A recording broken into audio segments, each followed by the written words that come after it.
పర్వం. ఆ పర్వంలో ఎందరో మహాత్ముల పేర్లు, ఎన్నో క్షేత్రాలు, ఎందరో మహాత్ములు, వాళ్ళందరూ కూడా అస్త్ర సంపదనంతటినీ కూడా పాండవులకు దత్తం చేశారు. పాండవుల యొక్క శీల వైభవం అంతా ప్రకాశించింది. పరమధర్మాత్ములై వాళ్ళకి కాలం కలిసి రాకపోయినా కాలం కలిసి వచ్చేంత వరకు ఓర్పుతో ఎదురు చూశారు. అదే వారికి చిట్ట చివర శ్రీరామ రక్ష అయింది. కాబట్టి నీకేమీ బెంగలేదయా అని చెప్పారు. అయితే నన్నయ్య గారు అకస్మాత్తుగా ఇక్కడ ఫలశ్రుతి చెప్పారు. ఇది ఎంత శక్తివంతమైన ఘట్టముగా భావన చేస్తారంటే, మహాభారతంలో ప్రత్యేకించి ఆరణ్య పర్వంలో ఈ కుబేరుడు పాండవులు, ఇంద్రుడు పాండవులు కలుసుకున్నటువంటి ఘట్టం పరమశక్తివంతమైనటువంటి ఘట్టం. ఎందుచేత అంటే ఇంద్రుడి దగ్గరికి అర్జునుడు వెళ్ళాడు. అర్జునుడు ఇంద్రుడి దగ్గర ఏం జరిగిందో, తాను శివుడి గురించి తపస్సు చేసినప్పుడు పరమశివుడు ప్రత్యక్షమైతే ఏమైందో అన్నగారికి చెప్పకుండా ఉండడు, తప్పకుండా చెప్తాడు. పరమ వినయం ఉన్నవాడు. అటువంటి ఇంద్రుడు మళ్ళీ బయలుదేరి వచ్చి పాండవుల్ని చూడవలసినటువంటి అవసరం లేదు. అక్కడ విశేషాలన్నీ అర్జునుడే చెప్పేస్తాడు ధర్మరాజుకి, మిగిలిన వాళ్ళకి. కానీ ఇంద్రుడి యొక్క దర్శనం ఊరికే పోదు. ఇంద్రదర్శనం, ఇంద్రుడితో పాటు ఇంతమంది దేవతల దర్శనం ఊరికే పోయేది కాదు. అస్త్ర సంపదంతా సంపాదించుకున్నవాడు అర్జునుడు. కానీ అర్జునుడితో పాటుగా ధర్మరాజు, భీముడు, నకులుడు, సహదేవుడు కూడా తమ వంతు పాత్ర తాము నిర్వహించవలసి ఉంటుంది కురుక్షేత్ర సంగ్రామంలో. అందుకే ఇంద్రుడే బయలుదేరి వచ్చినటువంటి కారణం చేత, ఆయనతో దేవతాగణాలన్నీ వచ్చి విమానాల్లో నిలబడిన కారణం చేత ఇంతమందిని దర్శించడానికి ఇంద్రుడికి ఆతిథ్యం ఇచ్చే అవకాశాన్ని పాండవులు పొందారు. ఈ పరిస్థితి వస్తుందని తెలుసు కాబట్టే అన్నపానాదులను కుబేరుడు ముందే సమకూర్చి ఉంచాడు. వాళ్ళు మేరుపర్వతం లాంటి అద్భుతమైనటువంటి పర్వతాన్ని ప్రతిరోజు చూస్తున్నారు, అర్జునుడి కోసం ఎదురు చూస్తూ, కుబేరుడి మాట మీద నమ్మకంతో. అంత పవిత్రమైన విషయాల్ని దర్శనం చేయడం, ఇంద్రుణ్ణి దర్శించడం, ఇంద్రుడితో మాట్లాడడం, ఇంద్రుణ్ణి పూజ చేయడం, ఇంతమంది దేవతల్ని చూడడం ఎందుకు ఉత్తినే పోతుంది? ఇది అనుగ్రహించి తీరుతుంది. ఆరణ్య పర్వంలో ఇది చాలా చాలా ప్రధానమైనటువంటి ఘట్టం. పాండవులందరూ కూడా అనుగ్రహింపబడినటువంటి ఘట్టం. ఈ ఇంద్రుడి రాకతో ఇంచుమించుగా కురుక్షేత్ర సంగ్రామానికి కావలసినంత శక్తిని పాండవులు పొందేశారని మనకి రుజువయ్యేటటువంటి సందర్భం. అందుకే మహాభారతంలో ఈ ఘట్టాన్ని ఒక ప్రత్యేకమైనటువంటి ఘట్టంగా భావన చేసి పెద్దలు ఒక విషయం చెప్తారు. ఘనముగా ధనదేంద్ర పాండు సుత సమాగమము ఒక్క 7 అనరంగా బ్రహ్మచర్య వ్రతస్థులై తగిలి నిత్యంబు వినిన పుణ్యాత్ములను చదివిన వారు విభుత 100 ఒనర జీవింతురత్యంతమగు కాంతియుక్తులై ధరణి. ఎవరైనా సరే 1 సంవత్సరం పాటు నియమంగా బ్రహ్మచర్య వ్రతాన్ని పాటిస్తూ ప్రతిరోజు పాండవులు కుబేరుణ్ణి, ఇంద్రుణ్ణి కలుసుకున్నటువంటి ఘట్టాన్ని చదువుకుంటే, శుభవార్త కుబేరుడు చెప్పేశాడు ముందే, అందుకని కనీసం కుబేరుణ్ణి కలుసుకున్న ఘట్టం వరకు చదువుకుంటే, ఇంకా తర్వాత కుబేరుడు చెప్పింది జరిగింది. అందుకని ఈ ఘట్టం వరకు ఎవరు చదువుతారో అనరంగా బ్రహ్మచర్య వ్రతస్థులై, బ్రహ్మచర్యాన్ని పాటిస్తూ 1 సంవత్సరం పాటు ఎవరన్నా నియమంగా చదివినా, వేరొకరు చదువుతుంటే విన్నా, అలా విన్న వాళ్ళకి, అలా చదివిన వాళ్ళకి కూడా ఒక ఫలితం వస్తుంది. తగిలి నిత్యంబు వినిన పుణ్యాత్ములను చదివిన వారు విభుత 100 ఒనర జీవింతురు. వాళ్ళు 100 సంవత్సరములు జీవిస్తారు. అత్యంతమగు కాంతియుక్తులై ధరణి. జీవించడం అంటే ఏదో అనారోగ్యం పడిపోయి మంచాలుండిపోయి ఉండడం కూడా బతకడమే కాదు. కాంతియుక్తులై వాళ్ళు 100 సంవత్సరముల పాటు అనేకమైన పుణ్యకార్యములను చెయ్యడానికి, ధర్మాన్ని అనుష్ఠించడానికి కావలసినటువంటి తేజస్సుతో కూడుకున్న వారై ఈ ధరణీ మండలం మీద చక్కగా వాళ్ళు జీవించగలుగుతారు. మహాభారతంలో ఈ ఘట్టాన్ని విన్నా, చదివినా అంత శక్తివంతం. 365 రోజులు ఏమో కానీ కనీసంలో కనీసం ఒక్కరోజైనా మహాభారత ప్రవచనాంతర్గతంగా ఘట్టాలు వినడానికి అంత విశేషమైనటువంటి ప్రశస్తి ఉంది. కాబట్టి ఆ అర్జునుడు ధర్మరాజు గారితో చెప్తున్నాడు, అన్నయ్య నాకు ఇంద్రుడు ఇవ్వవలసినటువంటి అస్త్రాలన్నీ ఇప్పించాడు దేవతల చేత. పరమశివుడు నన్ను అనుగ్రహించి పాశుపతాస్త్రాన్ని ఇచ్చాడు. పరమశివుడితో మల్లయుద్ధం చేయడం వల్ల నేను ఆయన శరీరాన్ని తాకగలిగాను. ఇంతమంది దేవతల యొక్క అనుగ్రహాన్ని పొందిన తరువాత ఒకరోజు దేవేంద్రుడు నన్ను పిలిచాడు. పిలిచి స్వయంగా ఆయనే మణులతో కూడినటువంటి ఒక కిరీటాన్ని నా తల మీద అలంకారం చేశాడు. గాంధీవాన్ని సిద్ధం చేసి నా చేతికి ఇచ్చాడు. ఆయన వేసుకునేటటువంటి భూషణాలన్నీ తీసి నాకు అలంకారం చేశాడు. అలంకారం చేసి దేవతలను ఇబ్బంది పెడుతున్నటువంటి వాళ్ళు దాదాపుగా 3 కోట్ల మంది ఉన్నారు. నివాత కవచులు అనబడేటటువంటి రాక్షసులు. వాళ్ళని సంహరించడం దేవతలకి చేత కాదు. వాళ్ళు దేవతలు సంహారం చెయ్యలేరు వాళ్ళని. 3 కోట్ల మందిని ఇంత అస్త్ర సంపద ఉంది కాబట్టి నువ్వు ఒక్కడివే యుద్ధం చేసి ఓడించాలి అర్జున. కాబట్టి నువ్వు బయలుదేరమని నన్ను ఆశీర్వదించి రథం ఎక్కించాడు దగ్గరుండి. దేవతలందరూ చూసినటువంటి వారై నన్ను ఇంద్రుడు ఆశీర్వదించడం చూసి దేవతలందరూ కలిసి నాకు శంఖాన్ని ఇచ్చారు. దాని పేరు దేవదత్తము. ఆ దేవదత్తము అనబడేటటువంటి శంఖాన్ని పూరిస్తే ప్రతివీరులు శత్రువులందరూ కూడా గడగడలాడిపోతారు. అటువంటి శంఖాన్ని చేత పట్టుకొని మాతలి సారథ్యం చేస్తూ ఉండగా నేను ఇంద్రరథం మీద ఆ నివాత కవచులతో యుద్ధానికి వెళ్ళాను.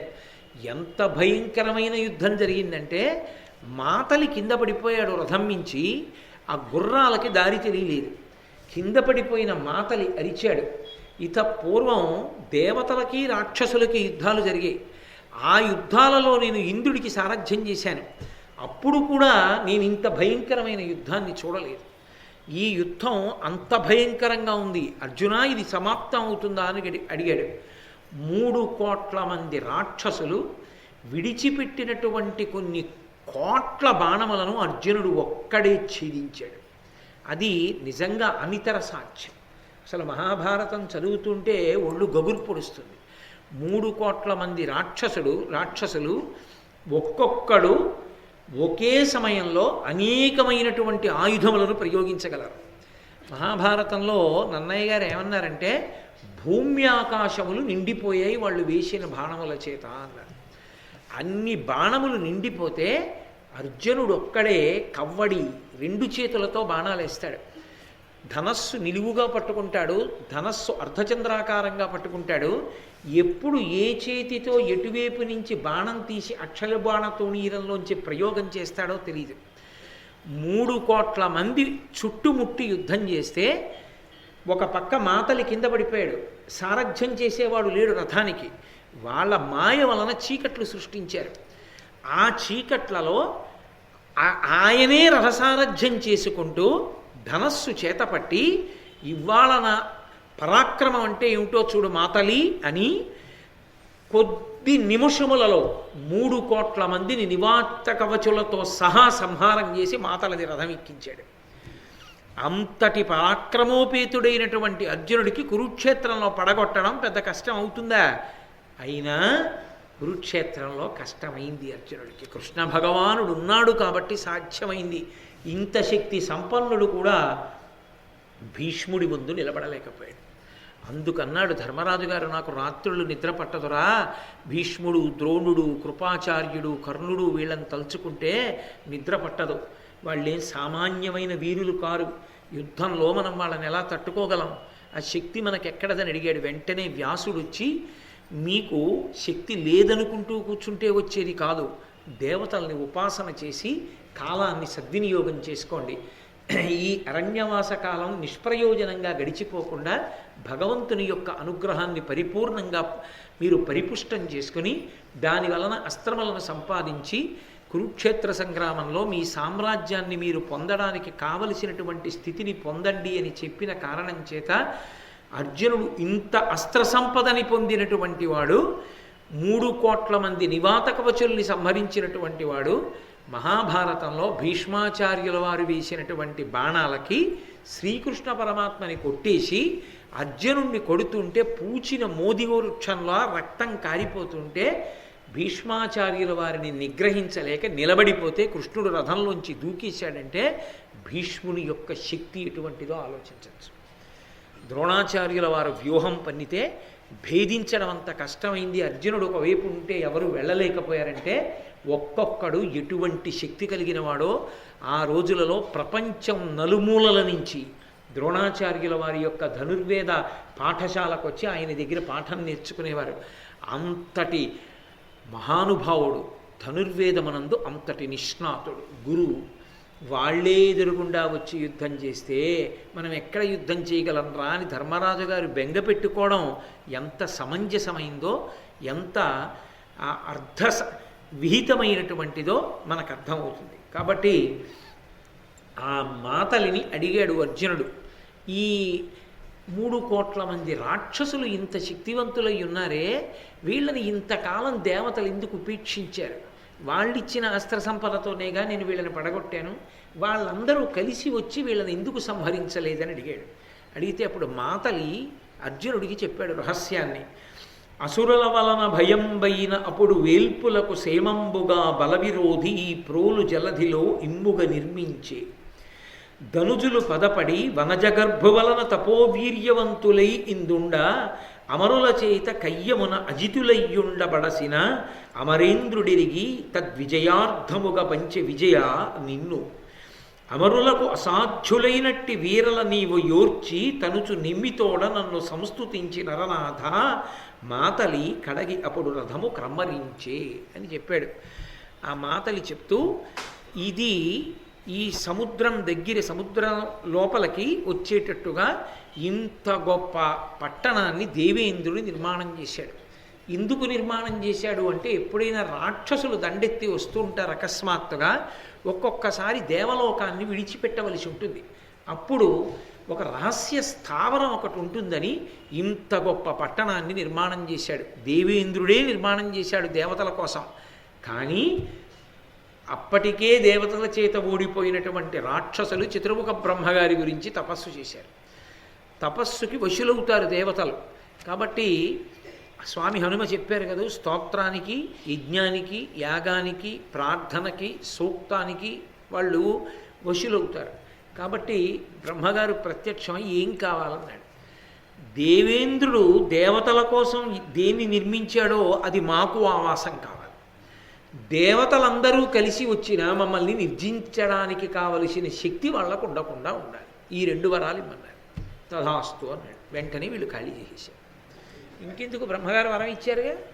అందుకని వాళ్ళు వచ్చి ఇందులో కాపరం ఉంటున్నారు. వాళ్ళని దేవతలు ఏమీ చేయలేరు. 33 కోట్ల మంది దేవతలు బయలుదేరి వచ్చినా ఈ 3 కోట్ల మందిని నిర్జించడం సాధ్యం కాదు. అందుకే తమాస్త్ర సంపదనంతటినీ నీకిచ్చి నీకు తర్వాత ఉపయోగపడుతుంది. ముందు వాళ్ళ రక్షణ వాళ్ళు చూసుకున్నారు. అర్జున, నిన్ను పంపించాడు యుద్ధానికి. ఇప్పుడు దేవతలందరి దగ్గర ఉండే శక్తులన్నీ నీ ఒక్కడి దగ్గరే ఉన్నాయి. అందుకే ఇంత భయంకరమైనటువంటి సంగ్రామంలో నివాత కవచులను నీవు సంహరించగలిగావని, ఇది చాలా అద్భుతమైనటువంటి సాధితము అని ఆ మాతలు చెప్పి తిరిగి బయలుదేరి వాళ్ళు అమరావతి వైపుకు వెళ్ళిపోతున్నారు. అక్కడ ఒక బంగారు పురం ఒకటి కనపడింది. ఆ బంగారు పురం వంక చూశారు. చూసి అర్జునుడు అన్నాడు మాతలితోటి, చాలా ఆశ్చర్యకరంగా ఉంది, ఇక్కడ ఈ బంగారుపురం ఎలా వచ్చింది, దీని యొక్క విశేషం ఏమిటో నాకు చెప్పవలసింది అని అడిగాడు. అక్కడ ఏదో యుద్ధం చేద్దామని అర్జునుడు అనుకోలేదు. ఏమిటి బంగారుపురం అని అడిగాడు. దానితో పాటుగా అక్కడ ఒక ఆశ్రమం కూడా ఉంది. 2 పరస్పర విరుద్ధాలు, బంగారుపురము ఆశ్రమము. అడిగితే ఆయన అన్నాడు, కనకమయమైన ఈ ప్రోలున తమ సుతులు అహవంబులో అమరులచే తను వజ్జులు కాకుండను వనజజుచే బడసి అసురవనితలు వరముల్. ఏమీ లేదయా, పూర్వకాలంలో పులోమ, కాలక అనబడేటటువంటి 2 రాక్షస స్త్రీలు ఉండేవారు. వాళ్ళిద్దరికీ 2 కుమారులు పుట్టారు. ఆ 2 కుమారుల్ని వీళ్ళిద్దరి పేరు మీదే పిలుస్తారు, పౌలోములు, కాలకులు అని. కాబట్టి ఆ తల్లులకు బిడ్డలైనటువంటి రాక్షసులు ఎక్కడ చనిపోతారోనన్న బెంగతో దుందుడుకు స్వభావంతో దేవతల మీదకి యుద్ధానికి ఎడతారు కదా అస్తమానం. అందుకని వాళ్ళు ఎక్కడ మరణిస్తారోనని ఈ బంగారుపురాన్ని నిర్మాణం చేసి ఆ రాక్షస స్త్రీలిద్దరూ బ్రహ్మగారి గురించి తపస్సు చేశారు. ఆ తపస్సు చేస్తే వనజజు, వనమునందు జ అంటే పుట్టిన తామర పువ్వు, అందులోంచి పుట్టినవాడు బ్రహ్మగారు. ఆ బ్రహ్మగారి గురించి తపస్సు చేస్తే బ్రహ్మగారు ప్రత్యక్షమై ఏం కావాలని అడిగాడు. వాళ్ళ పుత్ర ప్రేమ వాళ్ళది. వాళ్ళన్నారు, ఈ పట్టణంలో మా పిల్లలు ఎంతకాలం ఉంటారో అంతకాలం మా పిల్లల్ని దేవతలకి చెనకేటటువంటి శక్తి లేకుండుగాక అన్నారు. తథాస్తు అన్నాడు. కాబట్టి ఆ నివాత కవచులు ఎలా దేవతల చేత సంహరింపబడరో వీళ్ళు కూడా దేవతల చేత సంహరింపబడరు. వాళ్ళు 3 కోట్ల మంది, వీళ్ళు 60,000 మంది ఈ బంగారుపురంలో ఉంటారు. ఆ 3 కోట్ల మంది కన్నా కూడా దుర్నిరీక్షులు వీళ్ళు. సంఖ్యలో తక్కువ కానీ వీళ్ళ యుద్ధం అంత భయంకరంగా ఉంటుంది. వెంటనే అర్జునుడు శంఖనాదం చేసి అల్లెత్రాడు మోగించాడు. ఎలాగో వచ్చాంగా వదిలిపెట్టేయడం ఎందుకు, దేవతలకి విరోధులేగా, వీళ్ళని కూడా సంహరించి వెళ్ళిపోతానన్నాడు. కాబట్టి ఏదో బజార్లోకి వచ్చాం కదా, ఇంకో పని కూడా చక్కబెట్టి వెళ్ళిపోదాం అన్నట్టు. కాబట్టి దేవతా విరోధులను సంహరించడానికి ఆయన ఉద్యుక్తుడయ్యాడు. ఆ ఉద్యుక్తుడైనటువంటి సమయంలో వీళ్ళందరూ వచ్చి భయంకరమైనటువంటి యుద్ధానికి అర్జునుడి మీద పడ్డారు. అది ఎంత భయంకరమైనటువంటి సంగ్రామం అంటే అప్పటి వరకు తాను ప్రయోగించినటువంటి పాశుపతాస్త్రాన్ని ప్రయోగించవలసి వచ్చింది అర్జునుడు. మురగ ఫణాగ్రరత్న కిరణోల్ల సదగ్రభుజున్ వృషాంకు శంకరు శశిఖండ మండిత శిఖండు శివున్ హృదయాంబుజమునందు ఇరముగ నిలిపి పాశుపత దివ్య శరం బరివోసి ఏసితిన్ సురరిపుకోటి మీద సురసూతుడు మాతలి చూచి మెచ్చగన్. ఆ దేవతల యొక్క నాయకుడైనటువంటి ఇంద్రుని యొక్క సారథి అయినటువంటి మాతలి మెచ్చుకునేటట్టుగా నేను పాశుపతాస్త్రాన్ని వేశాను. ఆ పాశుపతాస్త్రాన్ని వేసినప్పుడు మనసులో శంకరుణ్ణి నిలబెట్టుకుని ఆ మంత్రాన్ని ధ్యానం చేశాను. ఎటువంటి శంకరుణ్ణి?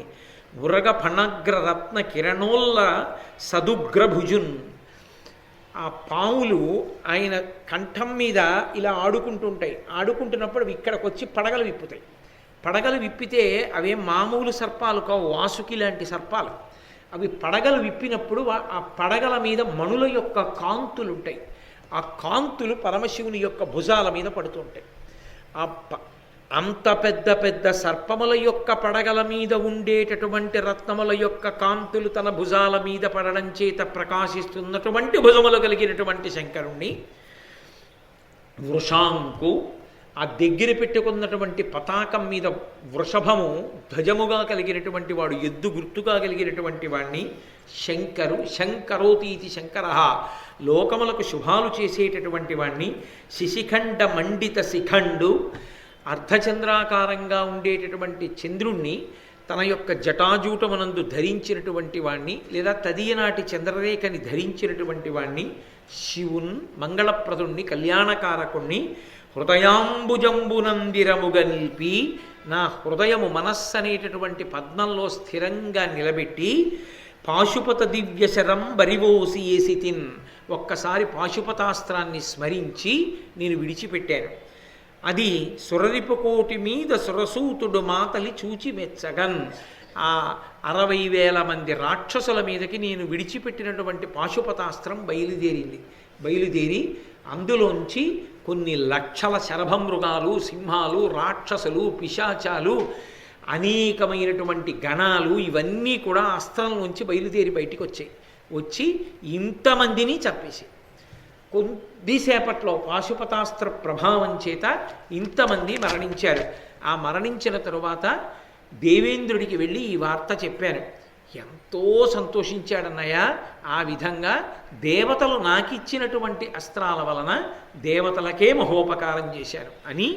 చిన్నపిల్లలు చూడండి, ఏదైనా ఏ పాఠశాలలోనో వాళ్ళకి బహుమతిగా ఓ పుస్తకాన్నో కళాన్నో ఇస్తే, ఒరే చూపిద్దు కానీ వీళ్ళేరా కాసేపు ఆగి వస్తాను కొంచెం పని మీద ఉన్నాను అన్నా కూడా తొందరలో తండ్రి కార్యాలయానికి వెళ్ళిపోతున్నా, నాన్నగారండి ఒక్కసారి చూసి వెళ్ళిపోండి అని గబగబా జేబులోంచి తీసా పెన్ ఇలా చూపించినట్లు అర్జునుడు సంతోషంతో ధర్మరాజు గారు ఏదిరా అస్త్రాలు అని అడిగాడు.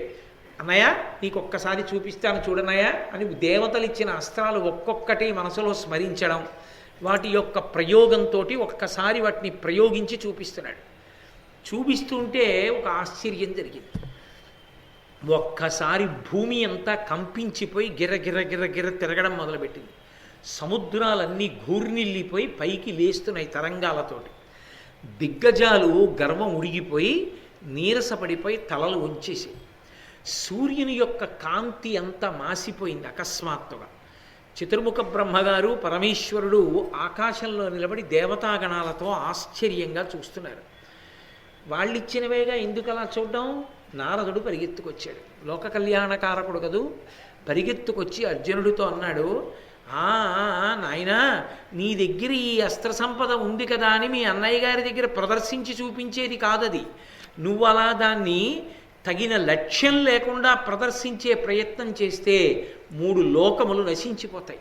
వాటి యొక్క శక్తి చేత ఇన్ని అస్త్రములను మీ అన్నయ్యకి చూపించే ప్రయత్నంలో నువ్వు ప్రయోగించే ప్రయత్నం చేస్తున్నావు, కాబట్టి చెయ్యొద్దు, ఉపసంహారం చేసేయమన్నాడు.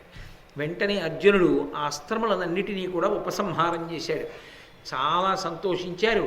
పాండవులందరూ కూడా బయలుదేరి ఆ బదరికావనం దగ్గర నుంచి హిమాలయ పర్వత ప్రాంతమునకు చేరుకున్నారు. అంటే ఇంచుమించుగా వాళ్ళ తీర్థయాత్ర పూర్తయిపోయింది. ఇంచుమించుగా తీర్థయాత్ర పూర్తయిపోయి మళ్ళీ వాళ్ళు ఒక చోట ఉండడానికి ఉద్యుక్తులవుతున్నారు. కాబట్టి ఎంత తేజస్సుని పొందాలో అంత తేజస్సుని పొందాడు. పాండవులందరూ ఒక చోట ఉండగా భీమసేనుడు ఒకనాడు వేట తమకంతో బయలుదేరాడు. ఏదో అరణ్యంలోకి వెళ్ళాలి, కాసేపు వేటాడాలని ఆయన ముచ్చట. అందుకని ఆయన అరణ్యంలోకి వెళ్ళి వేటాడుతున్నాడు. అక్కడే పడుకుని ఒక పెద్ద కొండ చిలవ కనపడింది. ఆ కొండ చిలవ ఎలా ఉందన్నారంటే, అశనాశా వివృతాస్య గహ్వరు కృతాంతాకారు నిశ్వాస ధూమ శిఖా ధూసరితోగ్ర దుర్గతరు గుల్మ వ్రాతు హారిద్రవర్ణ శరీరం భృషరూక్ష దర్శనం మహానాగ ప్రభుంగాంచే అర్ధశశాంకద్యుతి హరిదారుణ చతుర్దంస్ట్రున్ జగత్రాసకున్. ఆయన హరిదారుణ చతుర్దంస్ట్రున్ 4 కోరలతో ఉన్నాడు. పెద్ద కొండ చిలవ పడుకునుంది. జగత్రాసకున్ అన్నారు నన్నయ్య గారు. ఎవరో అరణ్యంలోకి వచ్చేవాళ్ళని కాదుట, ఆయన జగత్తునంతటినీ భయపెడతాడు. అంత పెద్ద కొండ చిలవది. అది పడుకునుంది. అది ఎలా ఉంది అంటే, విశేషమైనటువంటి ఆకలి వేసి ఏ ప్రాణి దొరుకుతుందా తిందామని పైదవడ ఆకాశమంతెత్తి ఎత్తి కింద దవడ భూమి మీద పెట్టి పర్వత గుహ కనపడుతోందా అన్నట్టుగా నోరు తెరుచుకుని పడుకుంది. అది కృతాంతాకారు యమధర్మరాజు గారిలా ఉన్నది. అంటే దాని దగ్గరికి వెడితే ఇంక వెనక్కి వచ్చేవాడు ఉండడు అని దాని అర్థం. కృతాంతాకారు నిశ్వాస ధూమ శిఖా ధూసరితోగ్ర దుర్గత రుగుల్మవ్రాతు. ఆయన యొక్క నిశ్వాసలోంచి విడిచిపెడుతున్నటువంటి ఊపిరి అనబడేటటువంటి పెద్ద పొగల చేత కప్పబడినటువంటి గుహలు, అక్కడ ఉండేటటువంటి లతాగృహాలు అన్నీ కూడా కప్పబడిపోతే, ఏదో మేఘమండలంలో ఇరుక్కుపోతే, తిరుమల కొండ మీదకి అప్పుడప్పుడు మేఘాలు దిగిపోతుంటాయి వర్షాకాలంలో, దారి తెలియదు. ఒకసారి నేను అలాగే చిక్కుపడిపోయా, కిందకి దిగడానికి కూడా అవకాశం దొరకలేదు. ఏదో అదృష్టవశాత్తు రైలు దొరికింది, వేరు విషయం అనుకోండి. కాబట్టి అలా ఆ సర్పం విడిచిపెడుతున్నటువంటి నిశ్వాస, ఆ ఊపిరి, ఆ విడిచిపెట్టినప్పుడు వచ్చినటువంటి ధూమం అంతటినీ కప్పేస్తోంది. గోరోజన వర్ణంలో ఆ అరణ్యాన్ని కప్పేసింది. ఆయన భృషరూక్ష దర్శనం, చాలా కర్కశమైనటువంటి చూపులతో ఉన్నవాడు, అంటే ఏమి దయ కలిగినటువంటి వాడు కాడు. మహానాగ ప్రభుంగాంచే హారిద్రవర్ణ శరీరం, పచ్చటి శరీరంతో ఉంది. ఆ కొండ చిలవకి నలుపు శరీరం కాదు, పచ్చటి శరీరంతో ఉన్నటువంటి ఆ కొండ చిలవ మహానాగ ప్రభుంగాంచే బ్రహ్మాండమైనటువంటి కొండ చిలవని చూశాడు. అది ఆ కోరలు బయట పెడితే ఎలా ఉందంటేట, చంద్రబింబం అర్ధచంద్రాకారంలో ఉన్నటువంటి బింబం 4గా మారి దాని నోట్లోకి వెళ్ళిందా అన్నట్టుగా ఉంది. అంటే తెల్లగా కోరలు కింద పైన అలా ఉన్నాయి. అంత పెద్ద నోరు విప్పుకున్నటువంటి ఆ కొండ చిలవని చూసిన వాడై దూరంగా తొలగిపోలేదు అని అర్థం. ఎందుచేత అంటే భీమసేనుడికి తన బలం మీద తనకి అంత అతిశయం. 10,000 ఏనుగుల బలం ఉన్నవాడిని నన్నెవరేం చేస్తారు అనేటటువంటి ధైర్యంతో కొద్దిగా దాని నుంచి దూరంగా జరగకుండా ఉన్నాడు. కానీ ఈ పద్యాన్ని బట్టి మీకు ఏమర్థమవుతోంది? ఖచ్చితంగా దాని జోలికి వెళ్ళడం ఎంతటి వాడికి సాధ్యం కాదు. ఇదే కదు కుబేరుడు చెప్పాడు, ఇదే కదు హనుమ చెప్పారు. భవిష్యత్ దర్శనం చేసి చెప్పారు. అన్ని వేళలా దూకుడు మంచిది కాదు, కొద్దిగా ఆలోచించడం మంచిది. ఆలోచించకుండా అన్ని వేళలా మనమే పరాక్రమవంతులం అనుకుని విజృంభించడం ప్రమాదాన్ని తీసుకొస్తుంది అని.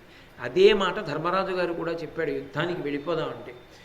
ఇంతటి భీమసేనుణ్ణి అలవోకగా ఎగిరి దూకి పట్టుకుంది ఆ కొండ చిలవ.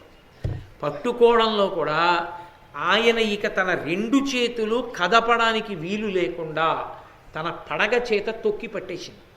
పట్టేసి మిగిలిన శరీరంతో భీమసేనుడి యొక్క శరీరాన్నంతటినీ కూడా చుట్టేసి నొక్కేస్తోంది గట్టిగా. ఆయన కనీసం తన చేతులు కూడా కదపలేకపోయాడు. కదపలేకపోతున్నప్పుడు భీముడికి ఆశ్చర్యం వేసింది. ఏమిట్రా ఇంత బలవంతుడైన వాడు నన్ను నమ్ముకున్నారా మా అన్న వాళ్ళు, ఆఖరికి నేను ఈ కొండ చిలవ చేతిలో హతుడినైపోతానా ఏమి అనుకున్నాడు. అనుకుని నేను పాండురాజు యొక్క కుమారుణ్ణి, వాయువు యొక్క అనుగ్రహంతో పుట్టినటువంటి వాణ్ణి, నా పేరు భీముడు, స్వచ్ఛమైనటువంటి తేజస్సున్నవాణ్ణి, అంటే ధార్మికమైనటువంటి నడవడి కలిగినటువంటి వాణ్ణి, ధర్మరాజు గారి తమ్ముణ్ణి. ఆ పేరు చెప్తూ ఉంటారు. ఆ ధర్మం చాలు కాపాడడానికి. అందుకని ధర్మరాజు గారి తమ్ముణ్ణి. కాబట్టి నేను అనేకమైనటువంటి సింహాల్ని, ఆ ఏనుగుల్ని ముక్కలు ముక్కలుగా విరిచేస్తాను. వాటితో యుద్ధం చేసి చంపడం కాదు, ఏకకాలమునందు అనేక సింహాల్ని పట్టుకుని ముక్కలుగా తుంచేస్తాను. నాది అంతటి బలం. అంతటి బలం కలిగినటువంటి నన్ను చేతులు కదపడానికి వీలు లేకుండా నీ పడగతో తొక్కి నీ శరీరంతో చుట్టి పట్టేశావే. ఇంత బలం నీకు పుట్టుకతో వచ్చిందా, లేకపోతే ఏదైనా తపస్సు వలన సాధించావా? అసలు నీకు ఈ బలం ఎక్కడి నుంచి వచ్చింది చెప్పు అన్నాడు. ఏదో ఎవడికి ఉండేటటువంటి సంతోషం వాడిది. భీమసేనుడికి ఎప్పుడు ఆ బలం మీద ఉండేటటువంటి సంతోషం అటువంటిది. అప్పుడు కూడా ఆయన దాని గురించే అడుగుతాడు. అయ్యా పక్కన ఇల్లు కాలిపోతోందండి అంటే, మన ఇల్లు అయితే ఖాళీ చేసేద్దామనడం మానేసి ఏది దాన్ని ఇంగ్లీష్లో చెప్పు అన్న ఇంగ్లీష్ మాస్టర్ ఎలా ఉంటారో అలా భీమసేనుడు అప్పుడు కూడా బలాన్నే పరీక్ష చేస్తాడు. ఈ బలం నీకు పుట్టుకతో వచ్చిందా, లేకపోతే దేవతల్ని ఉపాసన చేసి తపస్సు వలన పొందావా? ఇంత బలం నీకు ఎక్కడి నుంచి వచ్చిందని అడిగాడు. అడిగితే ఆ పాము మాట్లాడుతోంది.